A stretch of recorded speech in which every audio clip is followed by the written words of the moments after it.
But we are now. Hello. Good Hi. evening, good evening. Hello, everyone. How's it going? How's it hanging? All that good stuff. We already starting. We already starting. Already. You caught me off guard with that. How did I get you off guard? You know, I'm unpredictable. Like, you know. How's it hanging? So. Yeah, it's, you know, that's how I started out. I'm just unpredictable. How's it hanging? How's it hanging? What's going on? You know, all those sayings in 1970s, 80s. You know, Cat Daddy and all Cat that. Daddy? Yeah. Please don't make me laugh and burst out in laughter. Good evening, everyone. Welcome to the couch. I'm your host, Damion. Of course, I got my sidekick, my co-host, my confidant, all those good things, Miss Jacqueline Curry. We're here. Good. You know. Hello, everybody. We're checking in today. Hey, sisters. You know, my sister Stephanie, my sister Candace. I love that we start with the greetings from your family and your absolutely. friends. I love it. I look forward to it every week. The same folks. I appreciate the consistency. Everybody's my family. I see but that. But that's definitely my family. That's my inner circle right there. Well, that's good. That's you know what good. I'm saying? We support each other on everything that we do. I see that. Got to. Especially around these times when I was we need thinking about support. that too. And around the holidays. Today is going to be a good one. Yes. And what are we talking about today, Miss Jackie? We're talking about grief and loss during the holiday season. Oh, wow. That's pretty significant. Don't say wow like you didn't know what the topic was. They didn't know that I knew about it. Like, what? You're just starting off today just blowing up spots and things like that. Hey, but Diane. It's definitely a good thing to kind of address this particular issue, concern, because this is something that everyone deals with in some, way, in some kind of capacity. We're addressing some type of loss that we experience, and it may not be, a loss of a loved one, but it may be a loss in financial status. It could be a loss in living arrangements. Maybe you've moved or something like that. Loss of a job, loss of a relationship, breakups, things like that. All these things kind of are related to what we're going to talk about today. So all of our focus is because of the upcoming holidays and over the next 2 months, November, December, and also January, there could be a spike in rates as far as depressive episodes amongst people who experience depression year long, but it's more so of a spike in particular situations or episodes that people experience due to various things. And we're definitely going to touch on those particular negative behaviors or feelings that you may have during the holidays. All right? Everybody's coming on in. Hey, Miss Yasmin. Wait, don't like the fact that we're bad. Don't we look good? I love the fact that we're so coordinated. I don't know what that is. I don't know what that is. We hit wait. Yes, we are wait for that. But I wonder if they can actually hear what we're saying while we. I don't know. But we're going to be going like we always do. Right. And if missed anything that we just said about how coordinated we are. Right. And how good we look this color coordination right now. We are feeling our coordination a little bit. You let me know. Go ahead and log on. While we're on this, make sure you guys like our page, The Couch 704. Please share it with your friends and family. Someone could benefit from this information, even if you can't. Definitely take a look at the previous episodes. Go onto our YouTube channel. It's The Couch 704. Instagram page. Follow us on there as well. Exciting news. Okay, it's good. What's the exciting news? Coming soon. What's coming? Is the Couch website. Oh, really? Was this a surprise, to get my original reaction, my authentic reaction? Yes. That's great. Yes. So are you putting this together? Yes, I am. I'm very proud of you. I'm proud of you for taking the initiative to do that. Absolutely. Okay. We're going to make this thing worldwide thing. Everybody's going to be sitting on the couch. I see that. We're going to have fans and everything before you know it. Absolutely. I'm not going to be able to leave my house at a certain point in time. Wait. I was somewhere last week? Did I tell you? And okay. Yeah, let's talk about that. Let's talk about the fanfare, okay? I did that. So I was out like at a lounge at an event, and I'm at the bar just standing with some friends. Right. And there are two women across from me talking, and all of a sudden one woman comes over and she kind of interrupts. Excuse me. Are you on the couch? Get out of here, Daddy. Like, are you serious? I was like, are you serious right now? Yes. I'm surprised to tell you. Why was I flipping out? I was ready to buy her a drink. I was so excited. I said, you watched the couch? And she was like, yeah, I didn't see it tonight, but I watch. And she was like, you guys are doing a great job. I thought it was so sweet. And I was just beside myself. I think I walked back over to my friends and told them that I felt like I had at least one person in the world who appreciated what we were doing. It's nice to hear that. And then for her to recognize my face through that, she did not know me. I did not know her. Right. So that was great. I meant to tell you, but I wasn't feeling well. Wow. You know. Wow. We're both, I don't think I'm all the way at 100%, but I'm about 95. Yeah, I'm not totally 100% either, but we look better though. Yeah. Like last week, y'all, like, your boy was looking beat down. And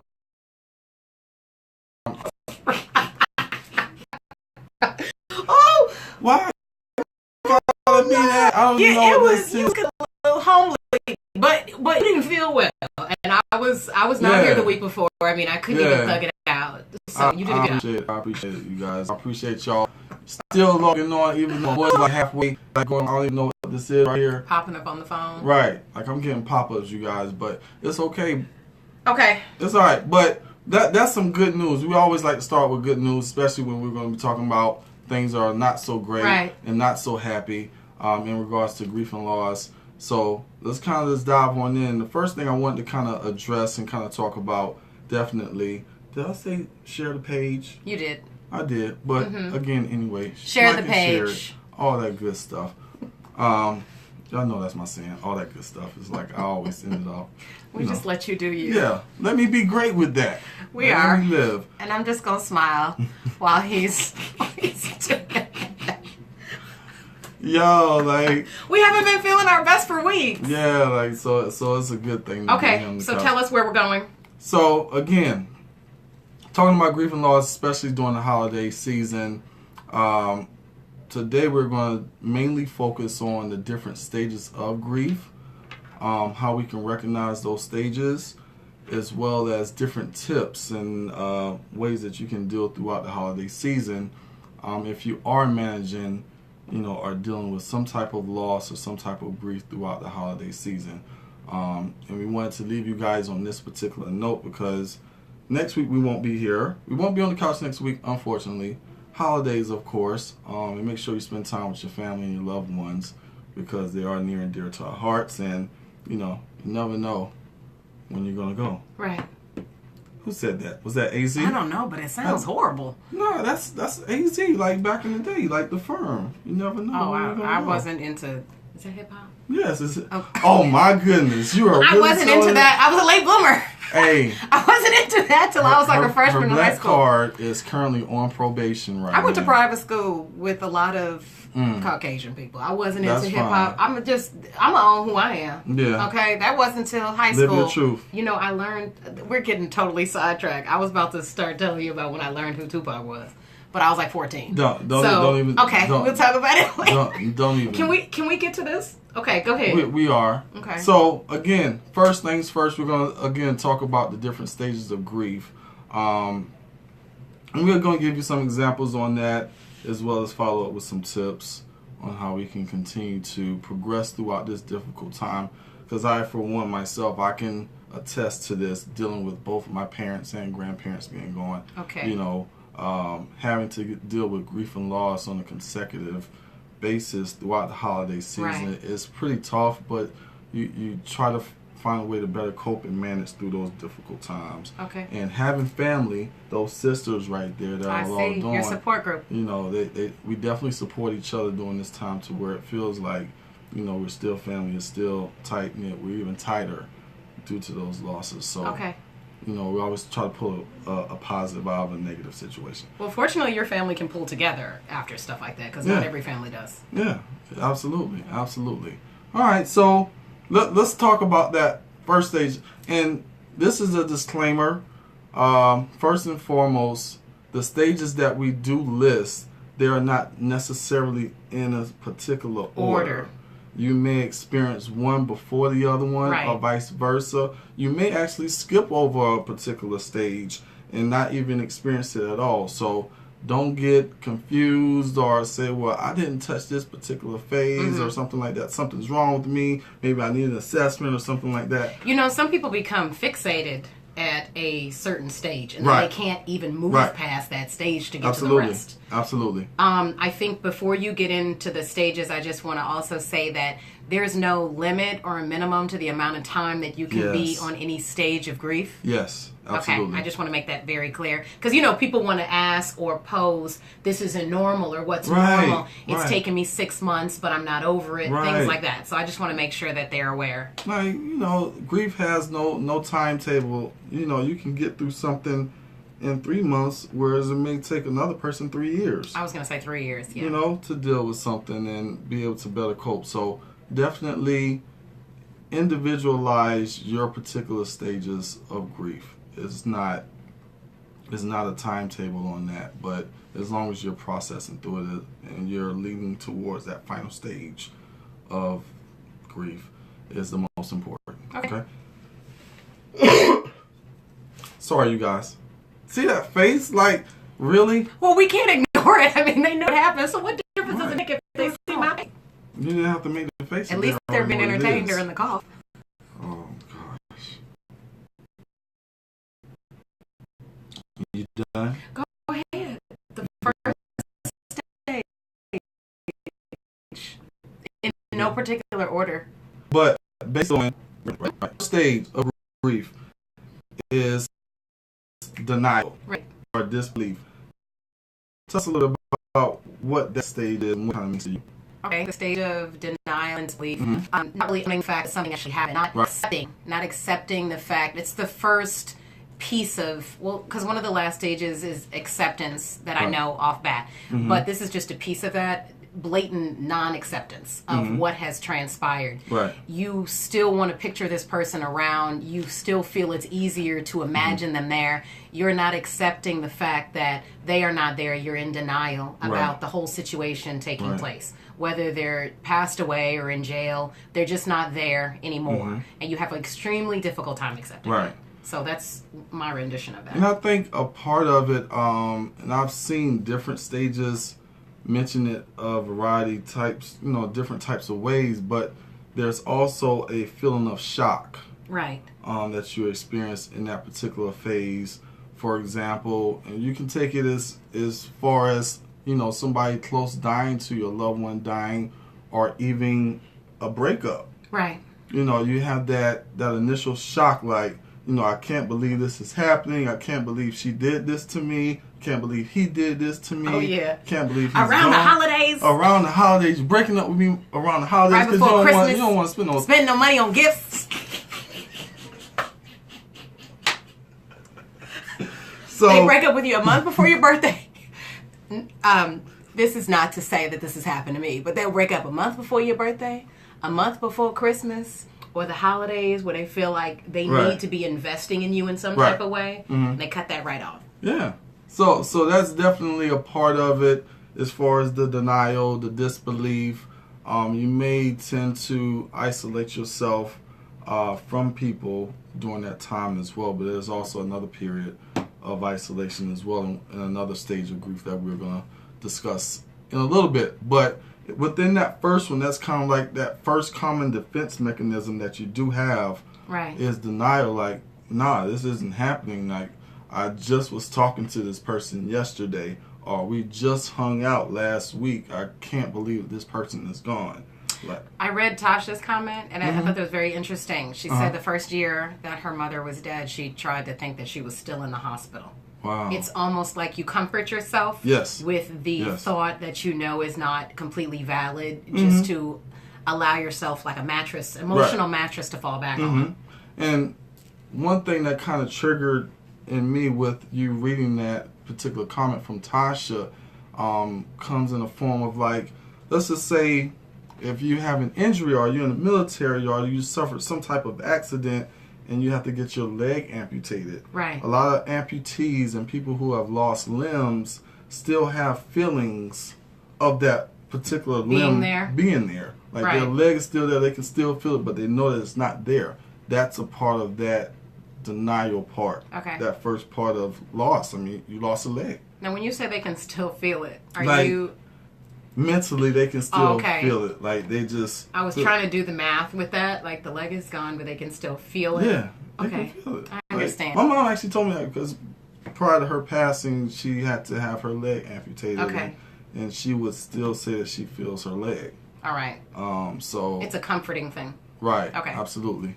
Phantom limb. A phantom limb. Right. All right, Candace. Yes. Appreciate that, sis. You better be the Wikipedia of this little segment. Yeah. Boy, the fam coming through. The fam bam. Yeah. Okay. No Thank you, Candace, for that assist. I love y'all. I really do. And, I mean, another important fact, we tend to kind of block out facts and what's logical in that particular situation. We tend to kind of block all those things out when we're in that particular denial phase. Okay. You ever experienced anything like that? No. No? No, not personally.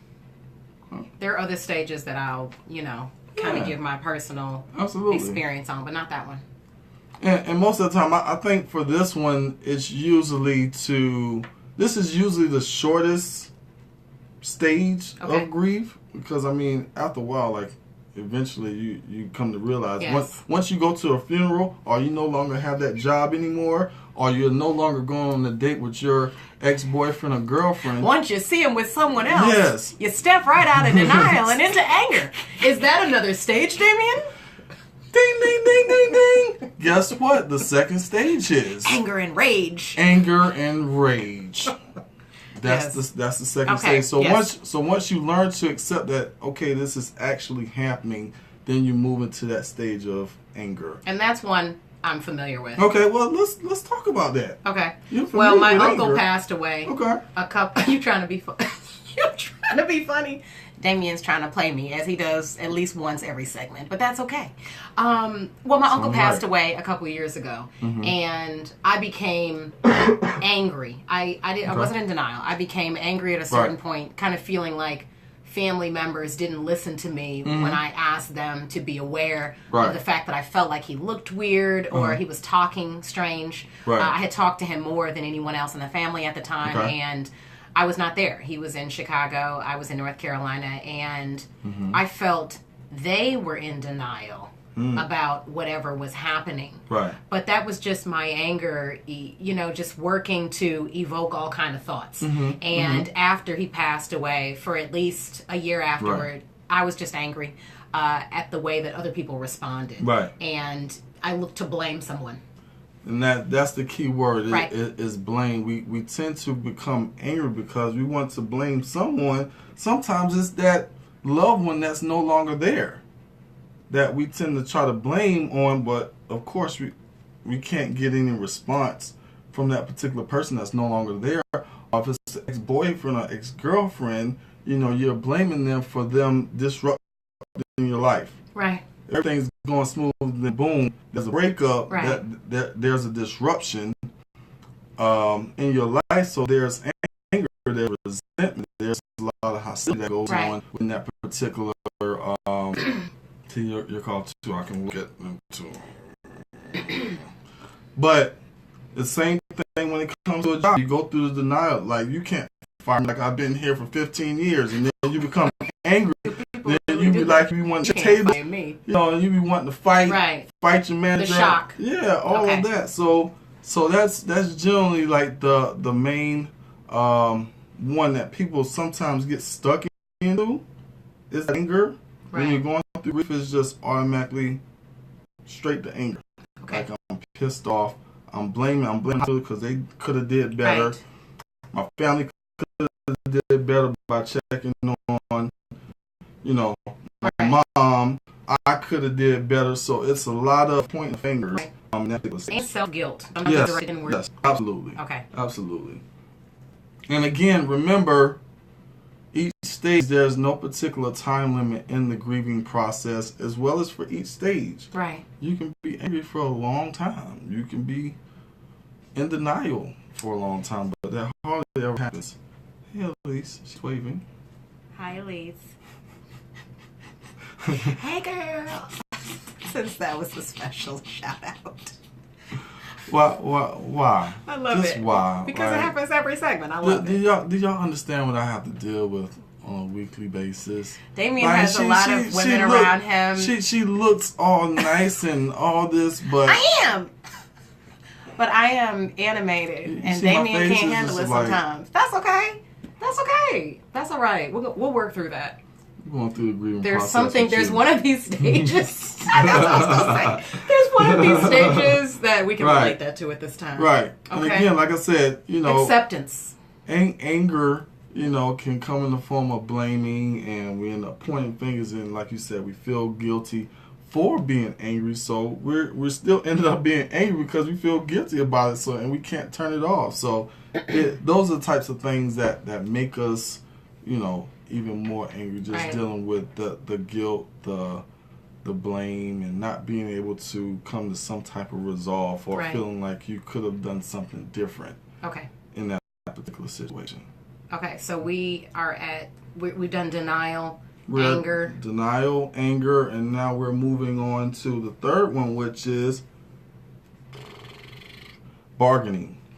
That was a very that was very faint. That was really faint. Okay, bargaining. Yes. Tell us about that. Bargaining is kind of like very similar in the stage of grief, but bargaining is like, well, if I would have done this differently, this wouldn't have happened. Right. If I would have took, better care of my mother or my girlfriend at the time, if I would have treated her right, then she probably would have stayed with me. Or if I didn't do this, or if I didn't run the streets, all these particular things. So we begin to bargain with ourselves on how we could have made things different.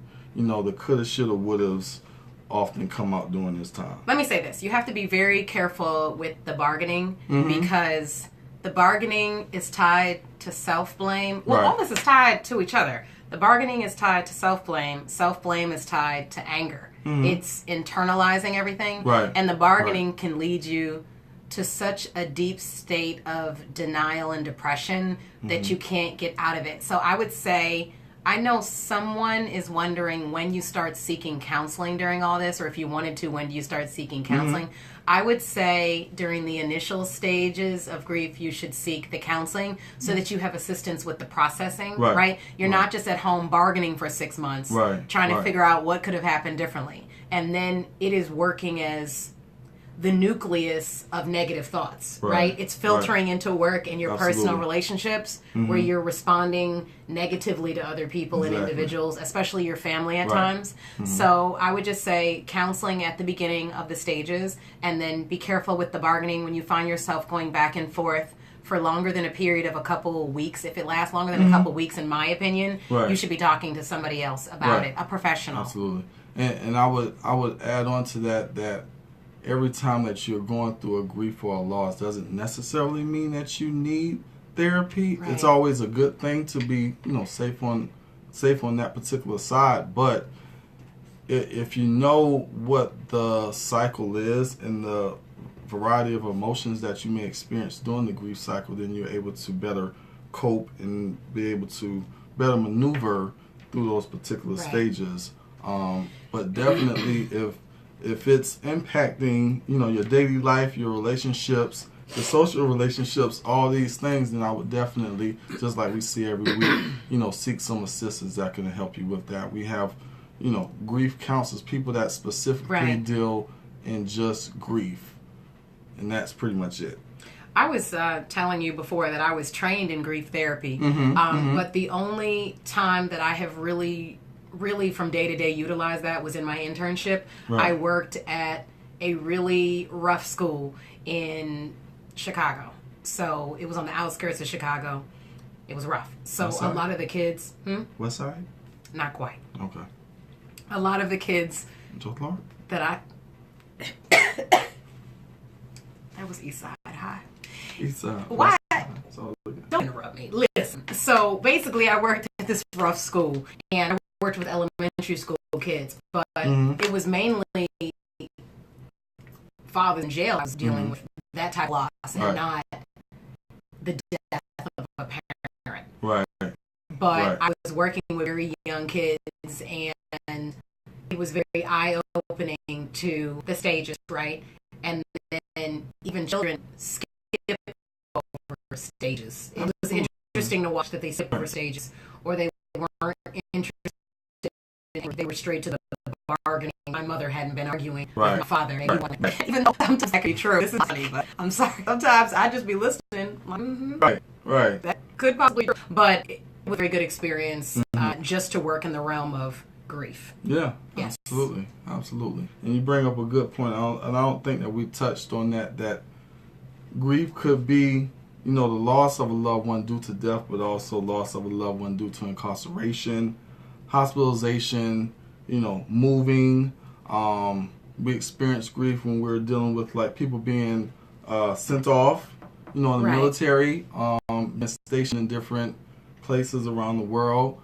We deal with grief in those facets as well. It's not always the significant events, a tragic loss, that we experience these different types of levels of grief. So if you have family members that's being sent off,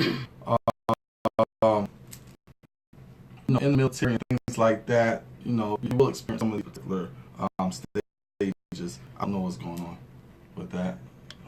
Your phone is... It's happening today, but, That's all right. If anything goes wrong, you can always tune in the radio station, which is exciting. Monday at 2 o'clock. Shameless plug. Yeah, absolutely. Never shameless. Completely shameless. Yeah. That's why I say it is shameless. Shameless. There's no shame attached. At all. So again, the third stage of grief, in no particular order. You may start off bargaining. You may start off being angry. It doesn't necessarily mean that this is the third stage, but this is one of 5 stages that you will experience. So denial, anger, bargaining. What's next? The next one is the one that a lot of people tend to get stuck in besides anger. Depression. Yes, absolutely. When we're talking about grief and loss, we automatically associate depression or depressed mood with this particular thing. So, how do people become aware when they've slipped into the depressive state of grief, in your opinion, counselor? A lot of different things. For one, you tend to start to isolate more. Okay. You don't do things that you would normally do as far as like things that bring you joy and happiness. You tend to shy away from those things. Right. You're not as sociable as you would normally be. You don't find pleasure in the things that you would usually find pleasure in. You don't get enough sleep, or you're always fatigued. Right. Eating habits. You may stop eating, or you may eat too much. That makes me think of a breakup. Like when a girl breaks up with a guy breaks up with her. She's sitting at home watching Netflix, eating a whole bunch of ice cream, and got the whole gallon going on, just sitting Indian style, just feeding her face. And then by the time she realized she didn't gain 25 pounds, and then she's like, oh, I got to get it back. That's when she gets to that next stage, and she kind of wants to get it back and tighten up, and now she's back in the gym, tighten and everything's back to where it used to be. And then we have the alternative for males. Go ahead. Wait, go ahead, Let Jackie. me go off on this. Go ahead, Jackie. Then we have the alternative for some males who handle their depression and sadness by going out and doing God knows what in the street, acting out in those type of ways. Some may view them as more childish, acting out. Absolutely. That's all I have we may to say. become male thoughts. That's okay. And there it is. You gotta live your truth. We have to. This room is honest. On the couch, outside, on the bench, on the couch, in the studio. It's all honest. Yes, all honesty. Okay, so men emote differently than women in many ways and always, and even in depression. We're not going to necessarily boohoo cry. We may have some of those moments that you don't want us to see. However, we're going to be like, I'm getting back. I'm gonna get back at her. That's a part of that bargaining thing. That's a whole nother segment. She thought I was cheating. So I'm gonna go out here and wild out. I'm wilding out. And sometimes they are. We're not even gonna go there because I think I'm pretty loyal guy. Oh, really? Yes, I am. I don't have anything positive to say right now, so I'm not gonna say. Oh, really? Yes. Okay. No, I mean, that's a whole nother segment. People that know me, like, I don't change up. Like, it is what it is. Like, okay. I don't change I respect that, Damion. Yeah. Anything else? No. I would rather leave that alone. So again, depression, you guys, is, you may end up, if you're losing a lost one, you may get depressed because of the thought of or the worry of about the cost of the funeral. For sure. All the final things that you have to deal with that may bring on depression because you don't know how to deal with it. Or just the finality alone of that person never being around again. Right. That is a lot to process. Absolutely. That final farewell and having to separate yourself from that person in a physical form. What do you think are some things that people are doing when someone passes away that are triggering feelings of depression, but they're not knowledgeable of it, right? So let me give an example. Mm-hmm. I believe that I had ways to trigger myself that were subliminal. They were subconscious. I wasn't in tune to it, right? Mm-hmm. I have my uncle's favorite clothing items in my closet. And I put them in there because they still had his smell. Yeah. We spent a lot of time together. He was my closest ally in the family. He was my best friend. So basically, I put his sweater in the closet for the smell.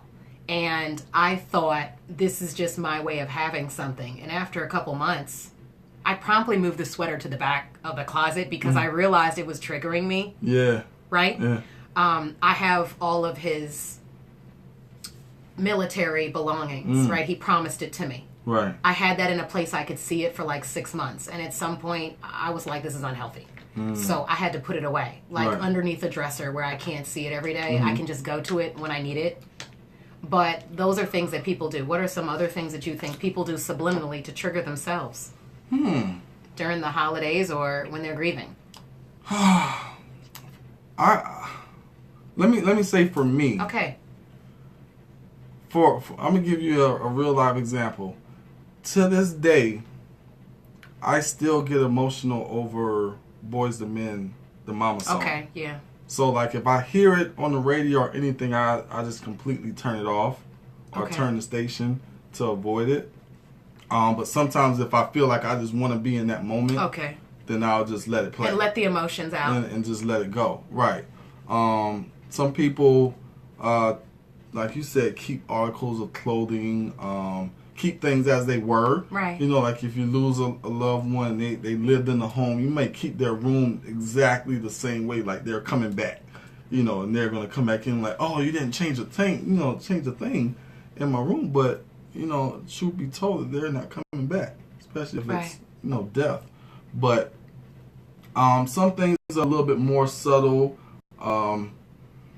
They may just tend to isolate themselves. Sometimes they just need that hug or that final farewell to kind of get that sense of comfort in that depressive mode, whether that's a family member or visiting a gravesite or something like that. And that's where we tend to move into that final stage. Right. And the final stage is acceptance. Okay, I can't read your handwriting, so I couldn't play that on. You're not supposed to. The final stage is acceptance. And acceptance is what it is. It's kind of like you've accepted that this person is no longer going to be in your life. Your life isn't going to be the same. Right. It's kind of like this will. It's kind of like this. Although you may get back to a point to where you accept it, the life that you had prior to this thing happening is not going to be the same. You may still be able to press forward and keep going, but it's never going to be the same, regardless how you feel like it should. Once you've entered in somebody's space and felt their energy, and it's no longer there, and it's a part of you, and they're no longer there, it changes your life, sometimes for the better, sometimes for the worse. Okay. But definitely during these times, we generally go through these particular stages all over again. And it's okay to go through the stages multiple times. Right. I've seen it happen. I have talked to someone recently who lost a father a couple years ago. Mm-hmm. And she told me that there are moments where she just finds herself in the fetal position crying in a corner. Mm-hmm. And I believe that's normal. Yeah. It's normal for her and what she needs. Right. So I want to be careful when I say normal, because I feel like a lot of individuals who are not trained the way we are always trying to categorize what someone else feels as normal or not normal. Right. And y'all have to stop doing that. Yeah. Who are you to say what normal is for someone and what it isn't? It's perfectly normal for anyone to become overwhelmed years after a loss in the moment of feeling emotional and triggered by that. Mm-hmm. So I just want to be very clear about that. And another thing, when it comes to like acceptance, that could be before or even after. If you're dealing with a family member, especially that is terminally ill, you may go through this process prior to them passing away. Right. You may go through the anger, the depression, and then eventually you come to accept that they may no longer be here, within whatever amount of time. So you kind of prepare yourself, but it still doesn't prepare you for that finality until it actually happens.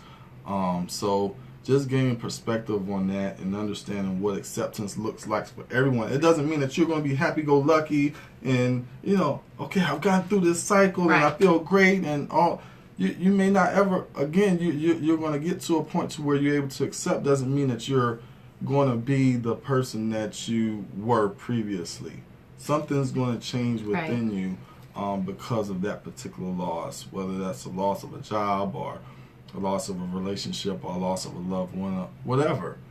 I think how I deal with my uncle's passing, I call my parents whenever I have really strong moments, which is a couple times a year, maybe 2 or 3 times, and I let them know what I'm thinking pertaining to him. Right. Because they know him very well. So I'm able to tell them this is what happened and I thought about him and I miss him. And just that few minutes worth of chatting completely keeps me out of a mode of depression. Absolutely. I'm able to move forward very easily through my day after that. But that's my self-awareness. Exactly. Knowing that I need it. Exactly. Right. And that's a key thing is knowing yourself, knowing what triggers you. Right. What makes you get out of that particular mode of depression, and knowing how to comfort yourself, because sometimes, it's nothing that anyone could say or do to make you feel better, and it ends up being just you.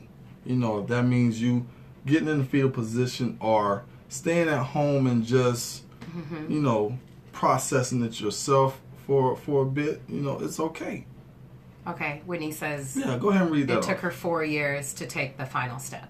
Her brother committed suicide on New Year's Day in 2014. Mm-hmm. She said she was able to talk to her children about him and share more memories. Right. With my uncle, I'm not having as difficult of a time accepting, so I'm not, like I said, I don't feel like I'm going through these stages anymore. I've completely accepted that he's gone, but... If I'm not talking to my parents, I'm reading what I wrote about him, which is what I read at the memorial. Right. So it's just my way of reminding myself that there are good memories surrounding this, and I don't need to be depressed. This is just the way it is. It's just the reiteration of acceptance. Thank you for sharing that. Yeah, absolutely. Thank you, Whitney. I appreciate that. We appreciate it. We are a unit. I thought you had already said you appreciated it. I probably did. See what I'm saying? You ready to chop my head off. Just nitpicking. Again, guys, you see what I deal with here in the studio dealing with Miss Curry. But it's okay. It's all done in love, I guess. Perhaps. I don't know these days. It's another segment. I don't know. What's next? So we went through all the stages. We went all through the stages. We went through the denial, the disbelief, the shock. That's the first stage. Then we get to the anger, then it comes to bargaining, then it's the depression, then it's on to finally acceptance. You know what I want to know? What's that? Damion, I'm going to pick at you a little bit. What's up? I want to know what you feel about therapy assisting to work through grief versus going to your pastor and working through grief with the pastor. I want to know that specifically because I encourage individuals to seek counseling by a licensed professional when they are dealing with this, because a licensed professional is trained in this, right? We don't go to a foot doctor for a throat problem, right? I see the same thing with spirituality guidance and how to process emotions. I do not encourage them to go. It's not the first thing I say, go talk to your pastor. And then a lot of the times, the things that the pastors are telling them, they're informing me, it wouldn't be my advice as a clinician. I want to know what you think. I'm serious. I want to know. You would ask the devil's advocate. Well, I mean, I think they need to know our opinion about that as licensed professionals. And I'm a Christian, so let me just say that. I'm a Christian and, you know, I believe in God. But I also believe that a licensed professional is designated to handle issues involving mental health directly. It depends on a couple things. Your level of spirituality within that religion, how hard you believe, I guess, in that religion as far as your faith is concerned, and how you've been able to kind of process difficult situations in the past. Right. And it also depends on your relationship with that pastor. Okay. Or that particular clergyman that you're going to. It really does. It's just like if I have a really good open dialogue or communication or relationship with you, I may feel more open about talking to you about grief or what I'm dealing with. So it varies, but sometimes people who are dealing with grief, they may tend to reject. Is that a good word to utilize?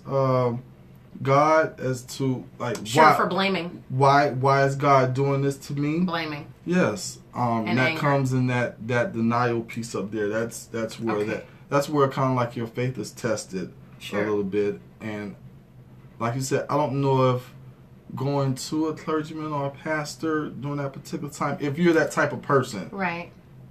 To go and get guidance from that, because that may just make you build up a resentment, more of a trigger, a wall, and all these things. Is like, I'm going into this place and I've been praying to this God, and this is what He did to me. You know, not to the person or just understanding life. I mean, if you're born, you're gonna die. So, but you take that logic, you know, out of your head when you're going through that particular process. Sure. So, just understanding who you are in regards to your spirituality and religion is a major factor in deciding whether to go to someone for spiritual guidance from a Christian perspective or from a more of a clinical perspective. And I would definitely suggest someone that is an expert, because the pastor is always going to say, well, God makes no mistakes. You know, all the key words that is that what the pastor's going to say? And I feel like your voice, I feel like your voice plummeted into another realm. So understand this, and this is like a truth moment. I don't think I've told many people this. Okay. People who know me and people know that I grew up in church. Okay. And when my mom passed, even after many conversations that I had with my mom prior to her dying, I would be down there almost every weekend to visit my mom, make sure she was good. But at the funeral, the pastor said that my mom confided in him that she was ready and God was calling her. Okay. Which was totally opposite from what she was telling me. So even at the funeral, like, I was pissed off. Angry. Mm-hmm. I was angry. So it tested my spirituality, and I think that was kind of like a shift for me, more so from where I was prior to my mom passing and after. I became a little bit more spiritual and understanding, you know, I guess my own self-awareness in regards to spirituality and what it meant for me. Okay. Not necessarily what I've always known. And it's a little bit different now. And I think that was kind of one of those triggers, one of those things that I just kind of held my hat on and I kind of held on to for a long time. And I think I kind of blame God a little bit, as well as the doctors and everyone else. But, you know, that's fair. But again, like you're saying, like, you know, it just depends on your level of spirituality and where you're at in your personal relationship with God to understand that, you know, you can't control everything. Right. You know, we can't control life and death situations. We really can't. Okay. Even though we try. I gave a lot of self-disclosure today. I like that. I like this vulnerable, expressive side of you. Yeah. And my sister said she's still in the denial stage where she blamed God a lot when Mom died, and she pushed away from the church and people in it. That's normal. That happens all the time. Yeah. Oh, yeah. It happened. I think we've had that conversation. It's like a trust issue. Yes, absolutely. Yeah, a trust issue that you have with God at that time. Okay, so we talked about the different stages. So let's get into some tips, some ways that we can kind of help you through this holiday season. Not only through the holiday season, but just overall going through grief. But more specifically for today is how to deal with grief and loss during the holiday season. Give us some tips, Damion. Do you have one? No. Is there one? Is there one? We know you grew up in church. Is that the altar call? Is that the altar call for real? I think that's the altar call. Is there one? Anyone? So again, one of the first things that people tend to do, and I've noticed it, and I'm not sure, depending on your family and how you grew up, a lot of my family members, like I grew up around a lot of people who drink. And this is not alcohol, this is tea. There's something in that tea. It's tea. Go ahead. Let me light a match to it. Anyway, I'm just saying, since you're talking about drinking, and this looks like brown liquor, this is tea. Okay, I'm drinking Crystal Light to encourage my water intake. Okay. Okay. So you grew up around people who drink. So some people tend to drink a little bit more. I don't know if it's more of sort of a celebratory thing or if they're just going through that. I don't think it's celebratory. But they do it. Masked as that. But they're masking those emotions that are associated with grief. So they don't want to feel. They're trying to drown them out. They're trying to feel numb, and that's not a great thing. Right. Especially when they probably wound up lashing out or, doing something regrettable. Yeah. Okay. And then you still pass out and wake up and still feeling those emotions. So are we saying modify alcohol intake? Yeah. If you're feeling depressed around the holidays? Yeah. Yes, that's easily how someone becomes an alcoholic, honestly. Right. Those turn into habits. Another one is set healthy boundaries. Set healthy boundaries? Yes, set healthy boundaries. Okay. Jackie. Healthy boundaries. Describe what that means. So what I'm saying is that you don't have to go to every single holiday party.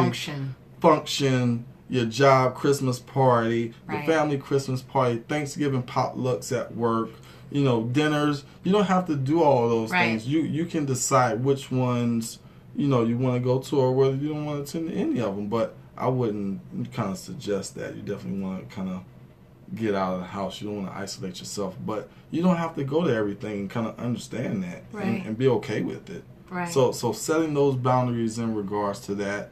Don't stress yourself out. Is another boundary. Know your limits as far as your financial limits. Talking about holidays. Right. Well, I kind of grew up when I was younger. Like people used to get Christmas bonuses. That did happen a lot. It seemed when we were younger. I don't know that happens I don't know, but I don't get no Christmas bonus. I don't think many people in mental health get a Christmas. Get any bonus. Do we get any bonus? Can we get anything? I don't even know if it's about the holidays. Right. We just ain't getting it. But if it brings on any painful memories, if you can decide which things to be involved in and which not to. If a tree lighting ceremony is going to trigger something in you, then it's okay. A tree lighting ceremony. Yeah. I'll pass. or participating in the office Secret Santa or something like that. I don't do all that. You know, those are some things you can kind of bypass and just say, okay, like, that's all right. Cool. Okay. Another thing is focus on what you can control. Yeah. You can't control others and how they're going to feel during the holiday season. If they want to be festive and try to uplift you, they can't control your emotions, so try not to control theirs. Just because you may be a little bit down doesn't mean that you should try to pull them down. Thank you, Jackie. No problem. Damion was clicking a pen under the table, and I'm sure some of you heard it. I have wolf ears. I definitely heard it. Whatever. Another thing that you can't control is that Temptation song that comes on the radio like every 5 minutes. Woo, woo, woo, woo. You can't control that. Merry Christmas. No limit if you're listening. Silent Night from Friday after next. Yes. Like, you can't control that. So either turn the radio station or plug in your USB cord and do it that way. Because I really can't stand that song. I love it. I really can't. I'm sorry. It reminds me of Friday After Next. The opening.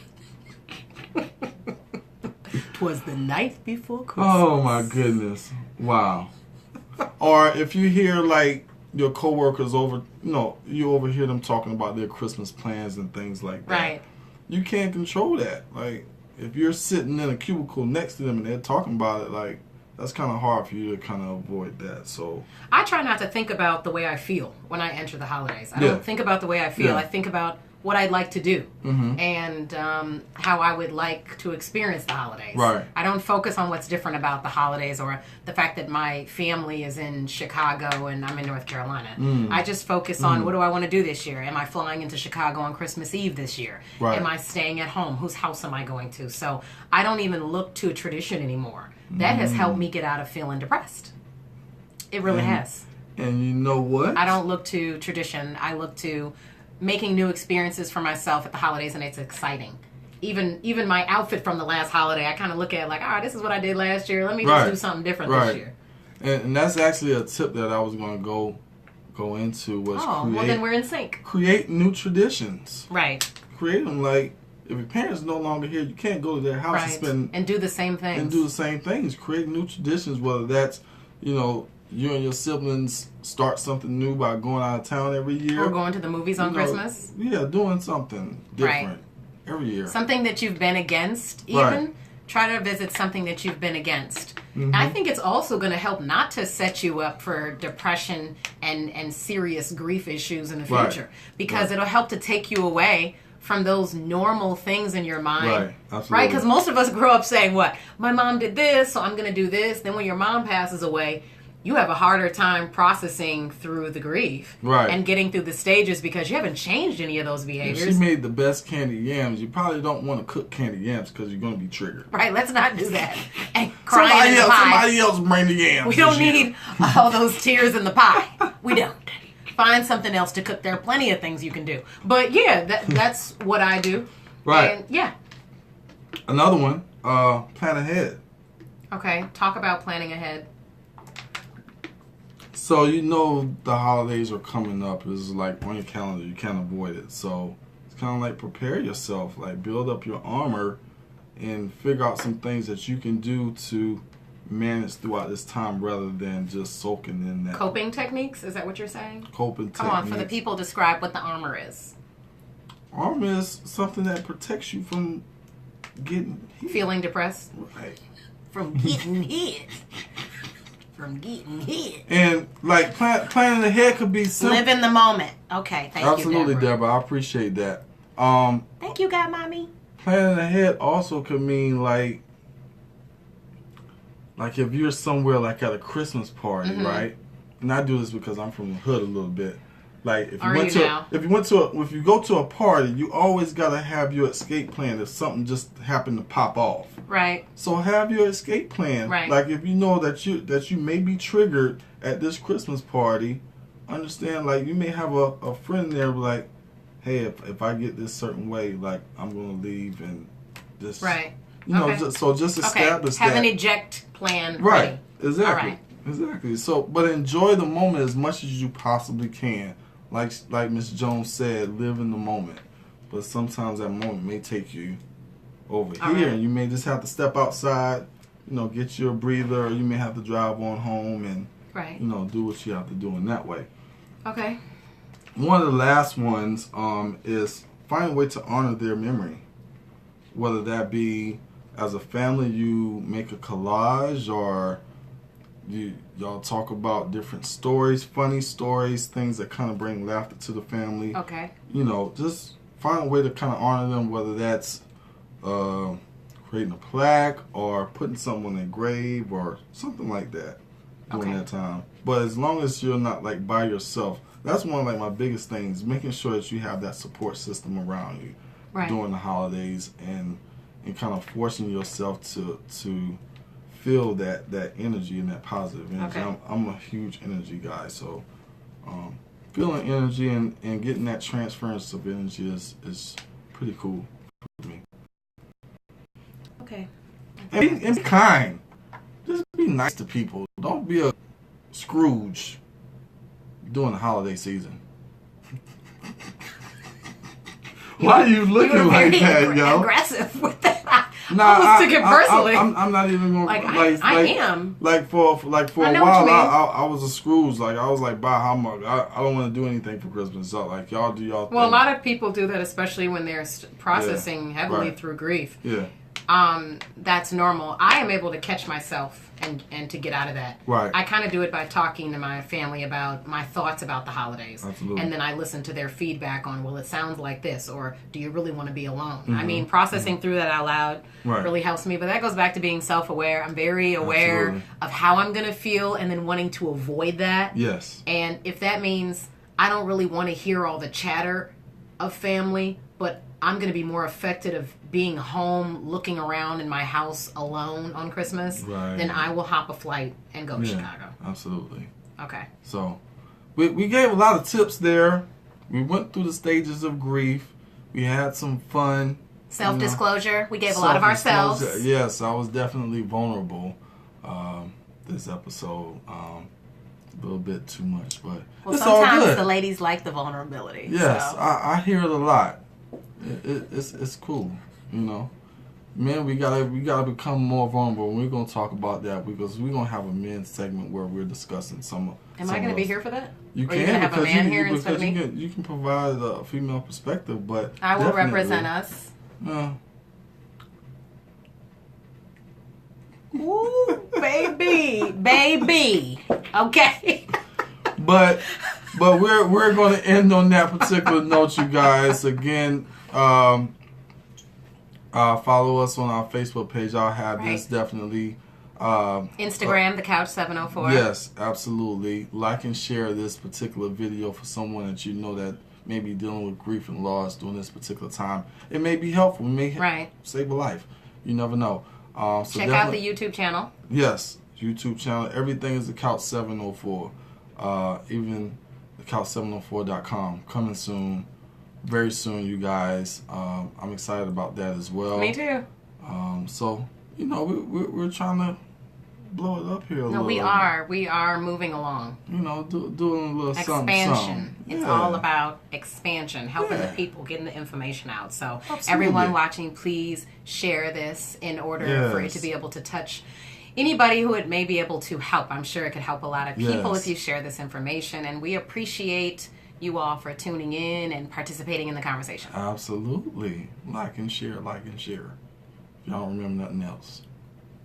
They'll remember. It was a pleasure. It's always a pleasure, Jackie. Always. We have fun in here. We always talking. Definitely tune in Monday at 2:00 if you do miss this particular episode. It will be re-aired on Monday at 2 p.m. on the TuneIn app, Power 104.4.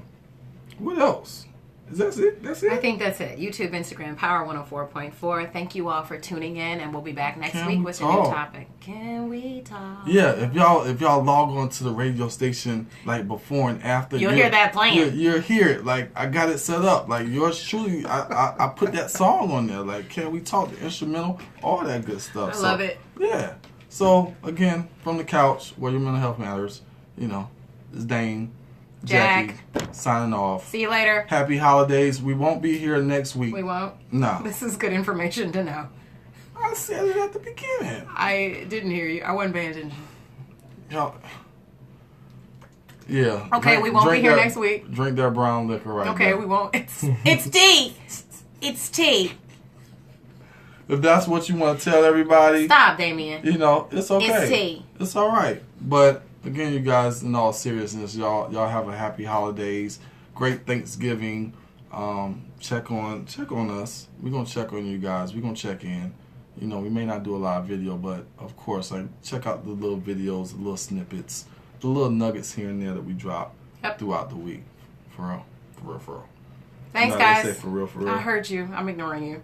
They said it 2 times. Thanks for tuning in. See you guys next time in 2 weeks. All right, you guys. Peace. Y'all take it easy.